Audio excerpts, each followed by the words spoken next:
Mesdames et messieurs, bonsoir. Merci de nous rejoindre pour ce nouveau numéro de Code 24, le magazine francophone de la rédaction de Futur TV, en partenariat avec France 24.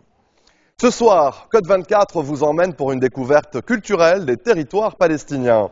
Dans ce premier volet, nous partons d'abord à la découverte de Ramallah en Cisjordanie.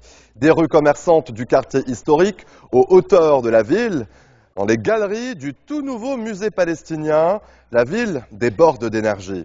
Avec les enfants de l'école de cirque palestinien ou avec Tamer Nafar, fondateur du groupe Dam et précurseur du hip-hop dans la région, les artistes palestiniens nous racontent leur quotidien entre espoir et résistance.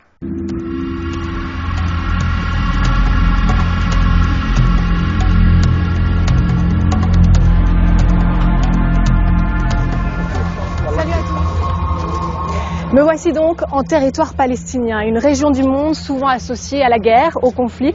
Si la tension est bien réelle, ça n'empêche pas les habitants de continuer à vivre, à rêver et à créer.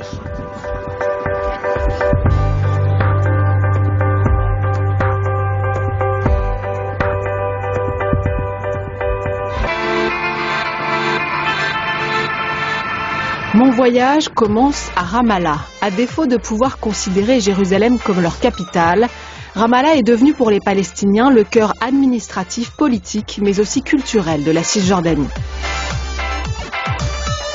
Et c'est Liana, ma collègue du canal arabophone de France 24, originaire de la région, qui m'accueille. Alors toi qui es né ici, dis-moi, on est sur la place principale de la ville, là, c'est ça? Tout à fait, c'est la première place qui a été construite à Ramallah. Et là, comme tu vois, il y a 4 lions. Et chaque lion, en fait, représente une des familles qui a vraiment construit Ramallah. Donc là, on est sur la rue de la Palestine, la plus populaire ici à Ramallah, très dynamique.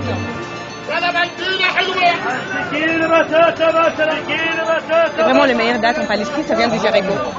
Ah ouais, elles sont sucrées, onctueuses. Shukran.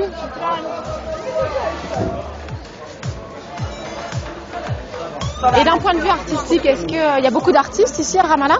Tout à fait, il y a beaucoup d'artistes de Ramallah, mais aussi d'autres villes palestiniennes, comme Bethléem, Naplouse, mais aussi des Palestiniens d'Israël qui viennent aussi s'installer à Ramallah, parce que, en sorte, Ramallah, ça reste la capitale culturelle, parce qu'il y a une certaine liberté ici qu'on ne trouve pas ailleurs en Palestine. C'est moins conservatrice à Ramallah, et il y a plus de diversité.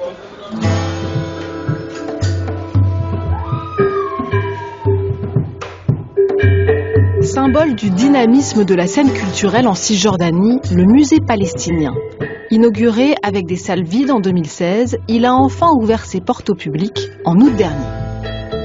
Donc là, on est à Birzet, c'est un village à côté de Ramallah, qui est très connu parce qu'il y a la plus grande université de la Palestine qui est juste là, derrière. Et on a une vue panoramique là, du coup, c'est magnifique. Voilà, on a vu une vue panoramique sur Ramallah. Donc le musée palestinien, c'était vraiment un rêve qui vient d'être réalisé il y a quelques mois. C'était vraiment un projet très, très, très attendu, que ce soit par le peuple palestinien, mais aussi par les artistes palestiniens. Et alors, il y a quoi à se voir en ce moment? Il y a une exposition? Voilà, la première expo s'appelle Jerusalem Lives, ou Jérusalem vit. Ouais. Il y a plusieurs œuvres par des artistes palestiniens, des jeunes, mais aussi des chevronnés. Ouais. Tu peux voir, tu peux qu'on aille regarder un peu? Allez.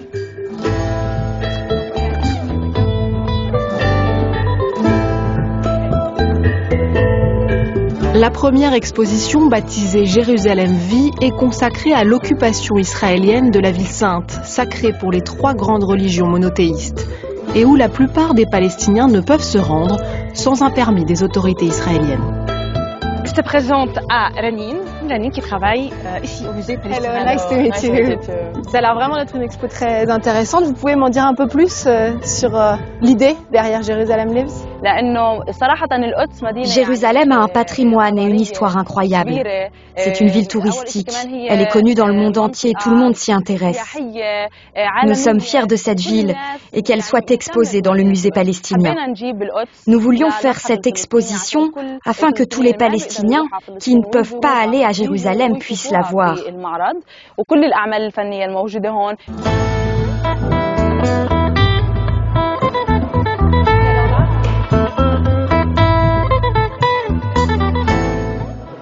Là, par exemple, Louise, on voit des œuvres, enfin, des photos d'un artiste palestinien qui s'appelle Khaled Jarrar.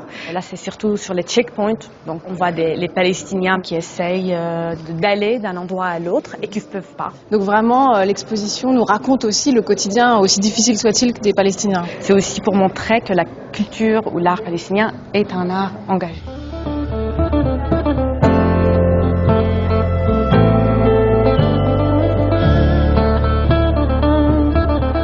Bon, clairement, c'est un choix quand même assez politique. Et je me demande un peu comment les visiteurs palestiniens reçoivent des œuvres comme ça. Essayons de voir. ممكن نعرف منك شو رأيك بهذا المعرض اليوم؟ بسم الله والصلاة والسلام على رسول الله. Le fait qu'elle puisse se dérouler en Palestine, c'est déjà un grand événement en soi, parce qu'elle met en valeur la cause du peuple palestinien.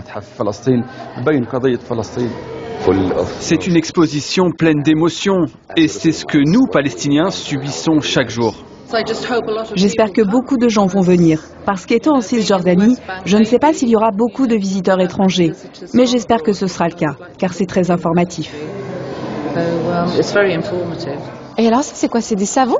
Tout à fait. Ce sont les savons de Naplouse. Naplouse, c'est une ville au nord de la Cisjordanie qui est très très connue aussi pour la fabrication des savons. C'est comme Alep en Syrie. Et ça, c'est une œuvre faite par une artiste palestinienne. C'est la carte de la Cisjordanie. C'est la carte de la Cisjordanie. Chacun peut interpréter ça comme il veut, mais les savons, ça fond vite. Donc peut-être elle veut dire les frontières aussi. La culture comme moyen d'exister, de partager son histoire et son patrimoine, une façon aussi pour de nombreuses familles d'échapper à la difficulté de la vie en territoire occupé. Riwa a 11 ans et sa passion, c'est le cirque.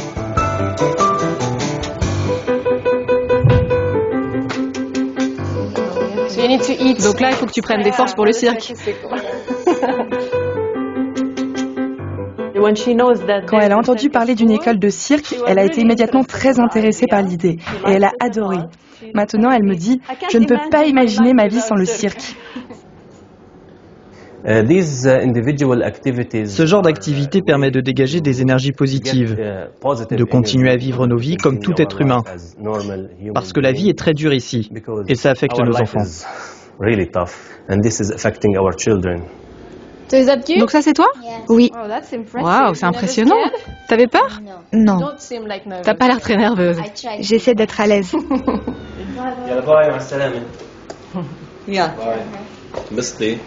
Prête pour le cirque? Ok, on y va. Depuis plus de 10 ans, ce chapiteau accueille les enfants palestiniens pour les initier au cirque. Jonglage, acrobatie, trapèze. Une parenthèse enchantée pour ces jeunes qui rêvent d'un avenir meilleur.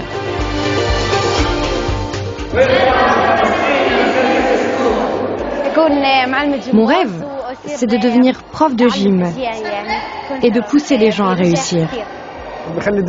Ça nous aide à aimer notre patrie, à être plus sociable et à mieux communiquer avec les autres.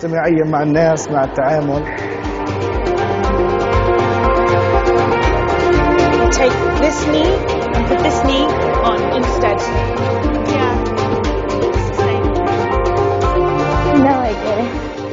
Alors tu fais ça tous les jours? Oui, pour m'échauffer. Et comment s'appellent tes profs? Il y en a deux. Naïef en noir et Ahmad avec le t-shirt vert. Ouais, je te laisse les rejoindre.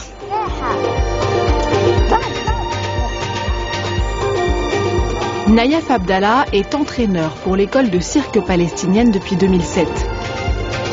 Rien ne prédestinait cet enfant des camps de réfugiés à une telle carrière, jusqu'à ce que le cirque entre dans sa vie. Je travaillais dans un restaurant et l'école de cirque se trouvait juste au-dessus. Alors j'ai commencé à m'entraîner pendant mon jour de repos. J'ai découvert que je pouvais réellement m'exprimer de cette manière. Quand j'étais enfant, je ne trouvais pas vraiment de copains pour jouer avec moi. C'est comme ça dans les camps de réfugiés. Et qu'est-ce que vous pensez que le cirque peut apporter à ces enfants? Nous disons aux enfants que grâce au jeu, grâce aux techniques du cirque, ils peuvent avoir une vie meilleure. On ne leur dit pas qu'ils n'auront pas de problème, mais que s'ils veulent se battre pour leur histoire, ils doivent le faire avec leur corps, leur esprit et leur culture.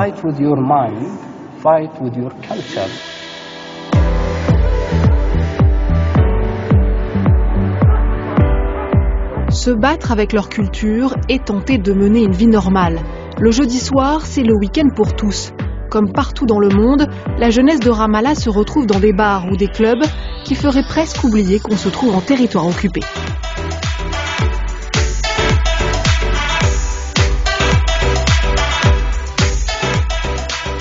Le concert à ne pas rater ce soir, c'est celui de Tamer Nafar du groupe Dam, les précurseurs du rap dans les territoires palestiniens, dans un lieu, vous allez le voir, assez inhabituel.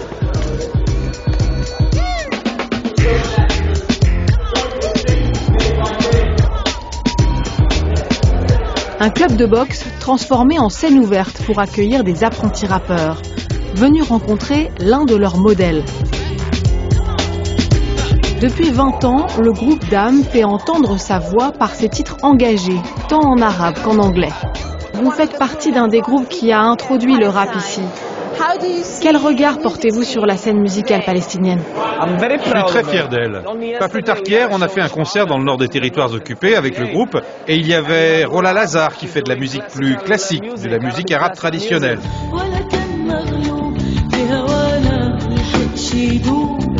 Il y a aussi Apo et les apôtres qui font plutôt des chansons pop, mais aussi Toutar qui ont un style plus reggae. Et Dam, nous, on était là aussi. Donc je suis très fier que musique alternative et musique traditionnelle émergent ensemble. Et comment est-ce que la musique, le rap, la culture peuvent améliorer la situation du peuple palestinien selon vous? Elle remplit quelques petits vides. Mais aucun album, même s'il vaut $50 000, ne peut détruire un mur qui en vaut plusieurs milliards, soyons honnêtes. Et puis on a aussi les artistes qui ne parlent pas de notre combat, qui font des chansons d'amour. Et ça aussi c'est important, de rappeler que nous aussi on tombe amoureux, nous aussi on meurt du cancer, nous aussi on donne la vie. Oui, l'apartheid et l'occupation tentent de nous couper du monde, mais ça ne veut pas dire que nous sommes coupés de l'humanité.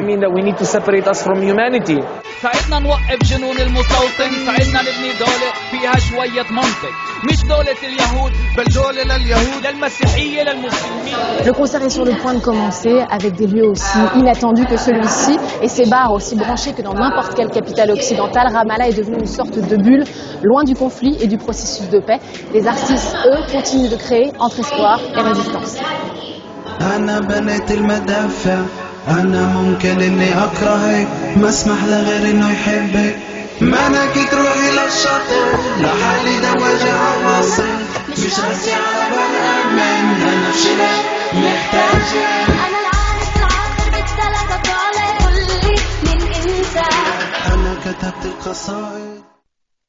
Je vous propose de découvrir maintenant un visage, mais surtout une voix, celle d'Omar Kamal. Il est palestinien, originaire de Ramallah, en Cisjordanie, profession crooner.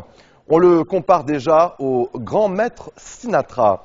Il a signé un contrat avec Sony et a déjà enregistré un album distribué notamment à Dubaï.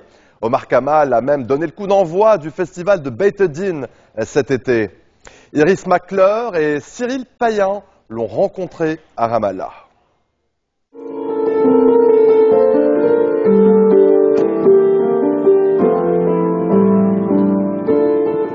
C'est dès l'adolescence qu'Omar Kamal s'est pris de passion pour les vieilles chansons, les tubes de jazz. If it takes forever, I will wait for you. Son héros, Frank Sinatra, celui qu'on surnommait La Voix, a largement inspiré ce jeune natif de Naplouse, en Cisjordanie, où il a grandi, bercé par les mélodies suaves de la star américaine. Sinatra a une étonnante et profonde capacité à raconter une histoire à un public. Il prend alors tout le monde par la main et fait partager à tous un sentiment commun. Un instant sans toi et je n'existe pas, mais mon amour Ramallah est vraiment agréable, tranquille. C'est ce qui se rapproche le plus d'une zone internationale.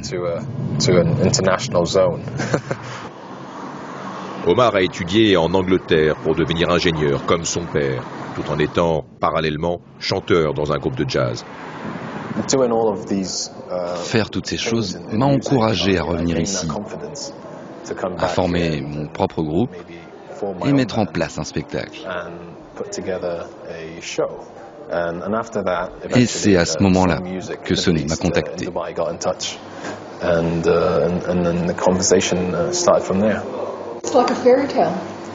Ouais, c'est presque un conte de fées.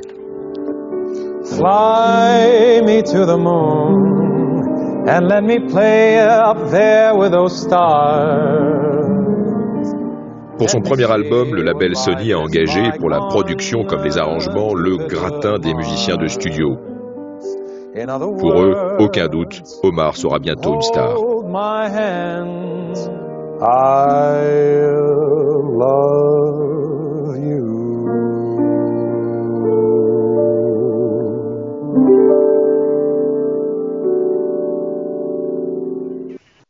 Restez des nôtres, on se retrouve après cette très courte pause. A tout de suite.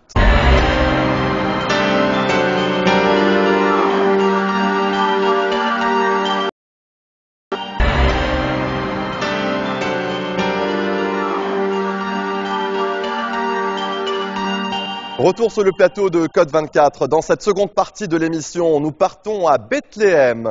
Nous allons d'abord visiter l'hôtel Waldorf, créé par le très mystérieux street artiste Banksy.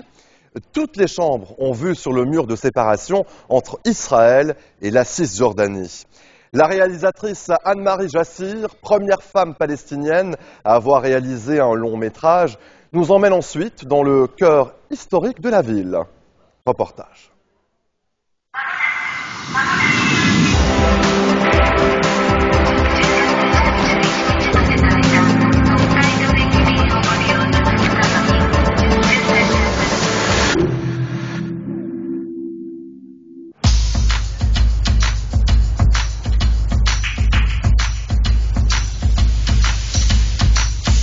Je suis à Bethléem, devant un hôtel qui dit avoir la pire vue du monde. Oui, vous avez bien entendu, la pire vue du monde. On va voir ce que ça donne. Hello.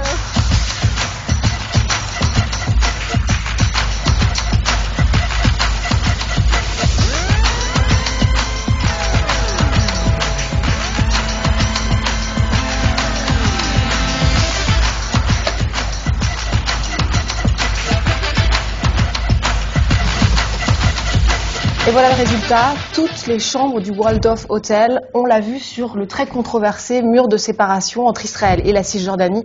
C'est la dernière idée du street artiste Banksy.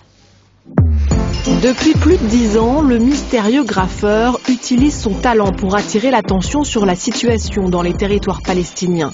Ses œuvres, entre humour et espoir, sont disséminées un peu partout à Bethléem. En 2005, il peint 8 fresques sur le mur de séparation. Longue d'un peu plus de 700 km, atteignant les 8 mètres de haut, cette immense barrière a été initiée en 2002 par Israël pour délimiter son territoire. Son tracé est largement contesté et depuis 2004, la Cour internationale de justice demande sans succès son démantèlement. Pour les Palestiniens, le mur est devenu l'un des symboles de l'occupation israélienne.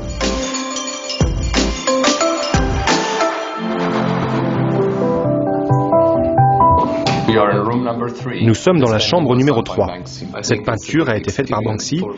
Je pense que c'est une très bonne expérience pour les gens que de venir et de séjourner ici afin d'avoir une idée de ce que les locaux ressentent en étant ainsi enfermés entre des murs.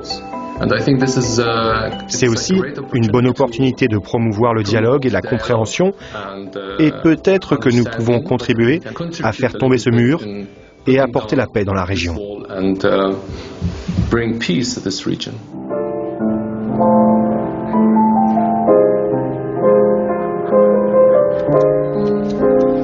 Les œuvres de Banksy sont partout ici, même dans les endroits les plus inattendus.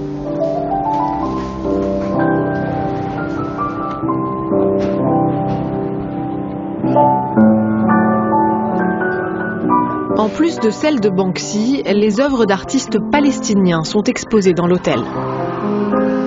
Parlez-moi de ces artistes et pourquoi il est important que leur travail soit exposé ici. La galerie présente le travail de nombreux artistes palestiniens comme Slimane Mansour, Khaled Ourani, Manal Mahamid, Samar Gattaz et d'autres. C'est important d'exposer leur travail dans un lieu comme celui-ci parce que le message c'est que Banksy ne parle pas pour les Palestiniens, ils peuvent s'exprimer eux-mêmes. Mais je pense que ce qu'il crée c'est une sorte de conversation et ça montre aussi que Banksy n'est pas juste cet occidental qui vient ici pour sauver les Palestiniens. Ils ont leur indépendance, leur avis, leurs sentiments, leur travail. Mais Banksy est un camarade dans cette bataille, quelqu'un qui soutient les Palestiniens dans leur combat pour la liberté.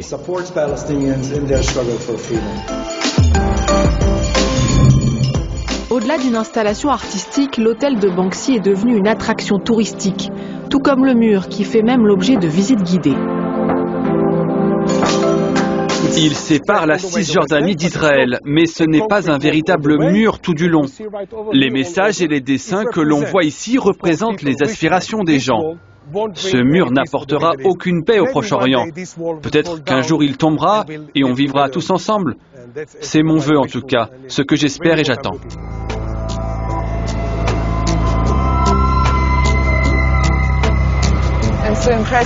Je suis très impressionnée par ce que les gens ont fait de ce mur. Je pense que l'idée n'était pas d'en faire quelque chose de culturel ou d'artistique, encore moins un lieu de rencontre. Et bien sûr, ce serait mieux s'il n'y avait aucun mur. Mais il est là, et je pense que c'est une belle façon de vivre avec. On a fait une visite guidée aujourd'hui et on a beau croire tout savoir en écoutant les informations, c'est différent quand on vient ici et quand on parle aux gens.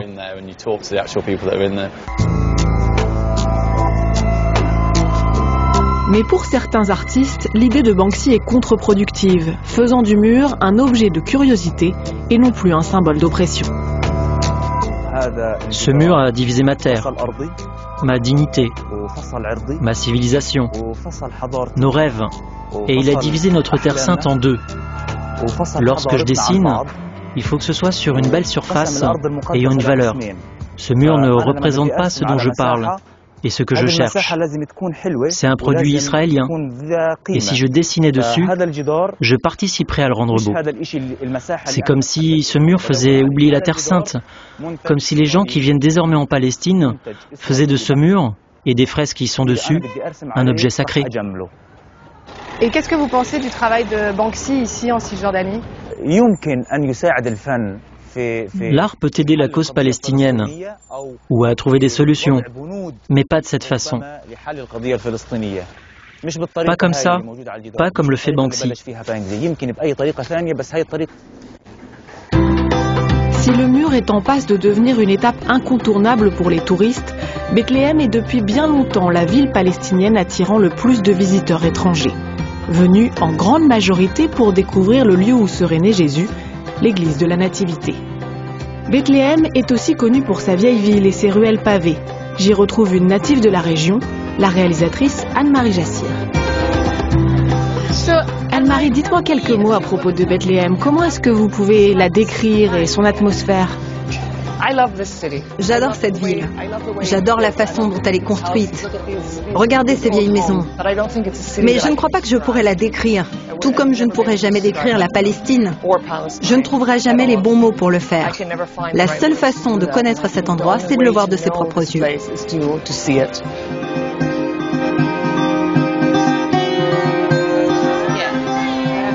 Et c'est ici que vous êtes né. Que représente Bethléem pour vous ? Bethléem, c'est... Je ne sais pas. C'est ma ville, elle fait partie de moi. Comme ces rues, par exemple. Elle me rappelle toujours mon enfance, et mon père en particulier. On venait ici se promener quand j'étais enfant, et il connaissait tout le monde. Il était un peu comme une star de rock. Oui, je me demandais, mais comment il connaît tout ce monde ? Et il allait de boutique en boutique. Et pourtant, vous n'avez jamais tourné de film ici, pourquoi ?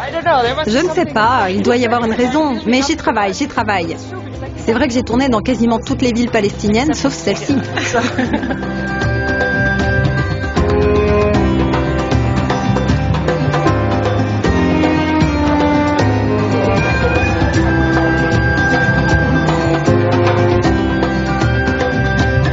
Marie Jassir est la première femme palestinienne à avoir réalisé un long métrage, Le sel de la mer.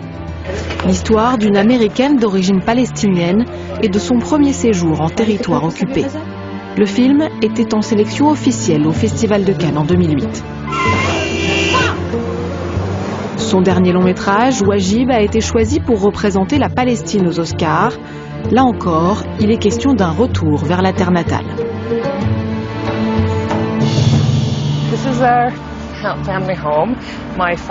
C'est notre maison de famille. Mon père a grandi ici. Mon arrière-grand-père l'a construite il y a 127 ans. Et nous sommes en train de la rénover pour en faire un centre culturel et artistique. C'est une maison solide. Elle a résisté à beaucoup de choses. Regardez ici, c'est une balle de l'armée israélienne. La maison est située à l'entrée de Bethléem et à cause de ce mur d'apartheid construit de l'autre côté de la rue, beaucoup d'émeutes ont eu lieu ici. Donc cette maison a vécu pas mal de choses. J'espère que vous avez aussi des souvenirs heureux. Oui, principalement des bons.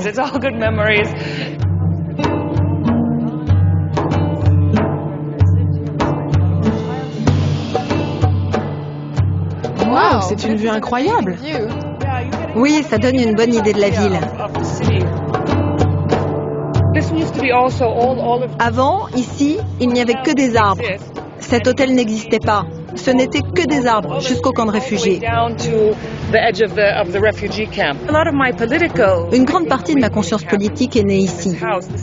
Les escaliers par lesquels nous sommes arrivés, c'était l'endroit où nous aimions nous asseoir en famille. Et je me souviens, quand j'étais encore toute jeune, juste avant la première intifada, on regardait les jeeps défiler. Et je crois que c'est là que j'ai pris conscience de ce qui se passait, de ce que le mot occupation voulait dire. Et aujourd'hui, on retrouve cet engagement politique dans votre cinéma. Comment est-ce que vous travaillez en tant que réalisatrice palestinienne? Nous n'avons pas d'industrie du cinéma ici. Donc je pense que c'est comme le cinéma indépendant partout dans le monde, mais avec le problème de l'occupation en plus. Donc en termes de financement, par exemple, c'est un peu le même combat. Mais au-delà, il y a la réalité de l'occupation militaire, le fait de ne pas être autorisé à aller dans certains endroits, d'être limité dans nos mouvements. Donc il faut trouver des solutions à tout ça pour pouvoir faire le film malgré tout. J'ai lu dans une interview que vous avez donnée que pour l'un de vos films, Le sel de la mer, certains de vos acteurs ont dû passer illégalement la frontière.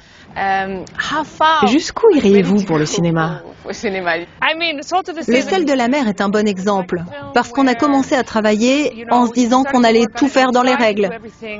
Donc on a demandé des autorisations pour tout, et elles ont toutes été rejetées. Alors on s'est dit, soit on ne fait pas le film, soit, comme dans le film d'ailleurs, on prend les choses en main et on fait le film coûte que coûte. Et quel est le message que vous voulez transmettre au travers de votre cinéma? Je veux poser des questions. Le côté manichéen ne m'intéresse pas. Dire que l'occupation, l'armée, les tirs, c'est mal, on sait tous que c'est mal. Et si vous ne le savez pas, alors c'est que mes films ne sont pas pour vous. Ce que je veux filmer, c'est le côté plus personnel des choses. La plupart de vos films, Le sel de la mer, Wajib, évoquent le retour à la terre natale, aux racines. Nous voici sur le toit de votre maison de famille. Où vous sentez-vous le plus chez vous? Parce que vous êtes né ici, mais vous avez grandi surtout à l'étranger. J'ai vécu dans plein de villes différentes, partout dans le monde. Mais cet endroit, c'est ma maison. C'est le seul endroit où je n'ai cessé de revenir depuis mon enfance. C'est le seul où j'ai des souvenirs enfants et maintenant. Tous les autres, je n'y suis jamais retournée. Donc c'est ici que je me sens chez moi. Ici, avec les gens que j'aime.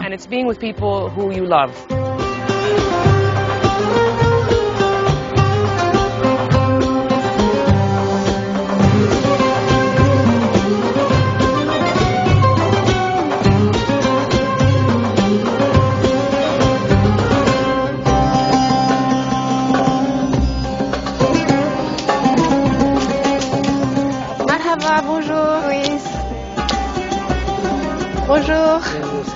Je peux vous aider? Et cette année, la récolte a été bonne? Le mois d'octobre marque le début de la récolte des olives ici dans les territoires palestiniens, un moment très important pour les habitants auxquels nous avons la chance d'assister et de participer. Samy, pourquoi les oliviers sont si importants ici? Parce qu'ils sont source de vie. C'est aussi une ressource économique. On mange les olives et on les vend pour acheter ce dont on a besoin. Et les olives sont presque devenues un symbole politique, non? Oui, parce que les olives sont le symbole de la terre, de la résistance. Ils nous enracinent dans notre terre pour faire face à l'occupation. Là où il y a une terre sans oliviers, les Israéliens construisent des colonies. L'olivier fait partie intégrante du patrimoine et de l'identité palestinienne. Ces arbres ont survécu à tous les conflits, devenant un symbole de résistance pour les habitants, une façon pour eux de revendiquer et de s'approprier leur terre. C'est la fin de notre découverte culturelle de la Cisjordanie. Merci à tous de nous avoir suivis et à très vite.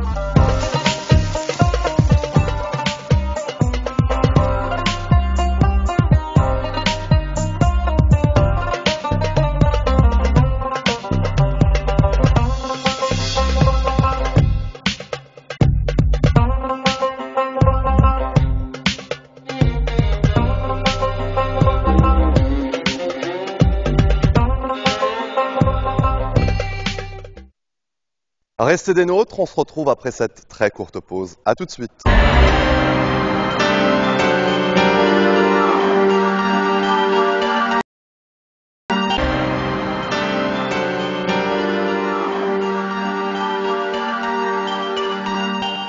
Retour sur le plateau de Code 24. Coup de projecteur à présent sur l'art contemporain. Code 24 vous propose d'abord une balade sous la nef du Grand Palais auprès de nouvelles jeunes galeries qui ont récemment investi la foire d'art contemporain. Puis, une immersion au cœur d'une ancienne friche industrielle à Boissy-le-Châtel, à 60 km de Paris, qui abrite des installations monumentales.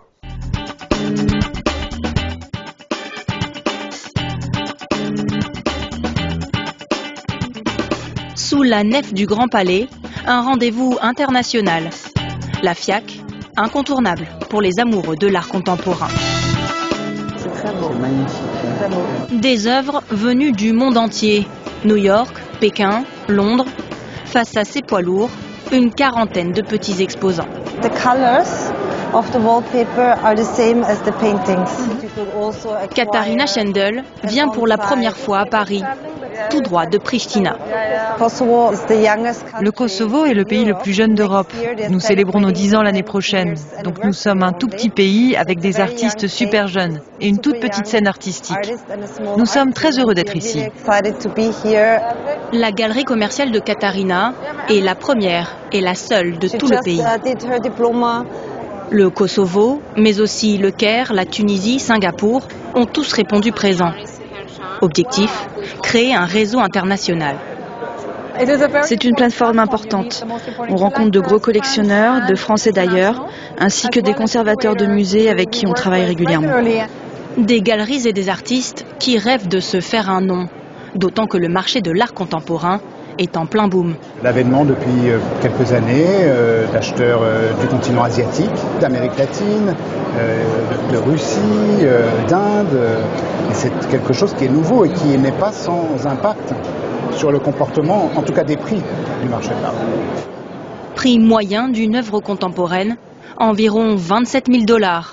Mais les exposants de la FIAC auront bien du mal à rivaliser avec les grandes maisons de vente américaines. Cette toile de Jean-Michel Basquiat a été vendue il y a quelques mois à plus de 110 millions $, un record pour un tableau contemporain. À Paris, l'art contemporain s'invite dans tous les coins, musées, galeries et même dans l'espace public. Mais si on cherche quelque chose d'insolite, parfois il faut quitter la ville.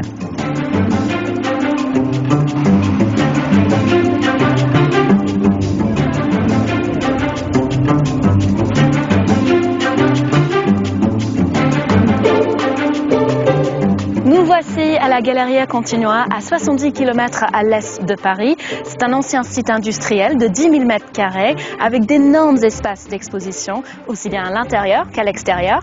Allons-y.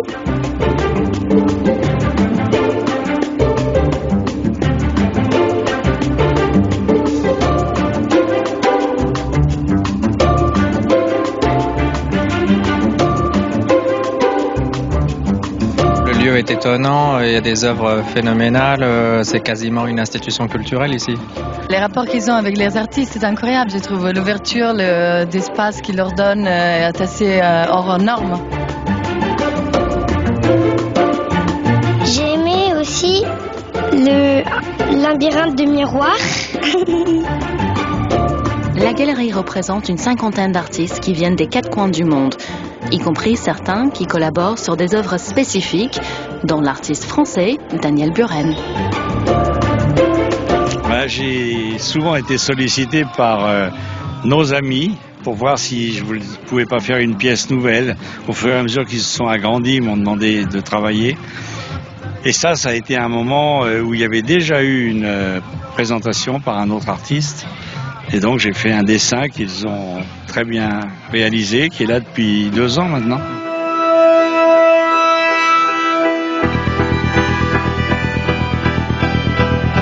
En plus de cette nouvelle série d'expositions, la Galerie Continua fête aussi les 10 ans d'activité de son site en France, appelé Les Moulins. Son fondateur, Maurizio Regillo, nous explique que ses choix artistiques commencent d'abord par l'appréciation de la démarche de l'artiste.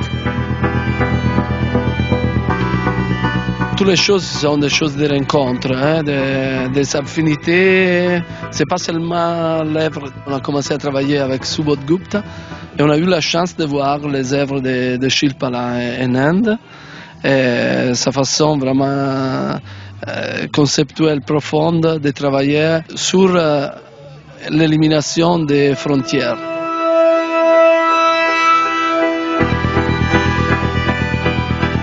Shilpa, vous êtes l'une des artistes représentées par la Galleria Continua. Vous pouvez nous parler un tout petit peu de cette installation?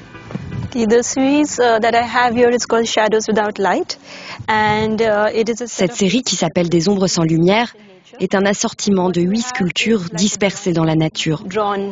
Et ce que vous avez, c'est comme un dessin tout autour dans le ciel. Les visiteurs sont invités à participer et à prendre place derrière la sculpture. J'ai donc voulu créer quelque chose de plus participatif, où les jeunes peuvent interagir. Et c'est un vrai plaisir de voir des gens se glisser derrière et prendre des photos. Cela devient une partie de leur album de famille. Ils peuvent revenir en arrière sur leur téléphone portable, sur Internet, partout où ils stockent leurs photos. D'un service religieux en ligne à de multiples flacons de sang artificiels, l'œuvre de Shilpa Gupta choisit des vecteurs inattendus pour explorer des grandes questions contemporaines. Une de ses expositions récentes met en scène des objets importés clandestinement de part et d'autre de la frontière entre l'Inde et le Bangladesh. Les 2 pays sont séparés par le mur le plus long du monde. Ici, vos œuvres sont exposées à côté de celles d'autres artistes indiens reconnus, Subodh Gupta, Anish Kapoor. Que pensez-vous de l'art indien contemporain qui s'exporte de votre pays? Quand je regarde entre il y a 20 ans quand j'ai commencé et maintenant, oui, le paysage a vraiment changé. Il y a plus de participation d'artistes indiens, d'Indiens internationaux, grand public. Mais ce que je pense, et c'est crucial, c'est que des artistes de toutes les régions commencent à se rencontrer les uns les autres. La route est encore longue, mais c'est déjà un bon début. Avec des antennes à Cuba, en Italie et en Chine, la Galleria Continua est un projet très international. Et si vous ne pouvez pas venir ici, au Moulin, vous pouvez retrouver le travail de ces artistes-là dans toutes les grandes foires d'art contemporain à travers le monde.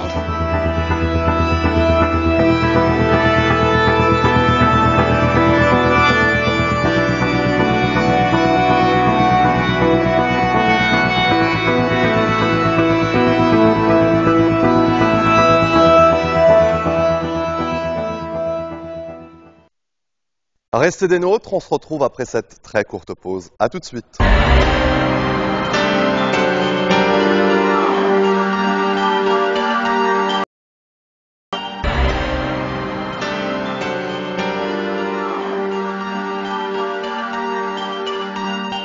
La fin d'année et le passage à 2018 sont l'occasion de regarder les faits qui ont marqué ces 12 derniers mois. Code 24 a sélectionné les événements qui ont fait l'actualité.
Code 24, c'est déjà fini pour cette semaine et pour 2017. Je vous donne rendez-vous la semaine prochaine, en 2018, pour une nouvelle saison de Code 24. De la part de toute l'équipe, de la réalisation, Sabine Chara, à la traduction, Pascal Karambaroud et au montage, bien sûr, Ziad Mayed.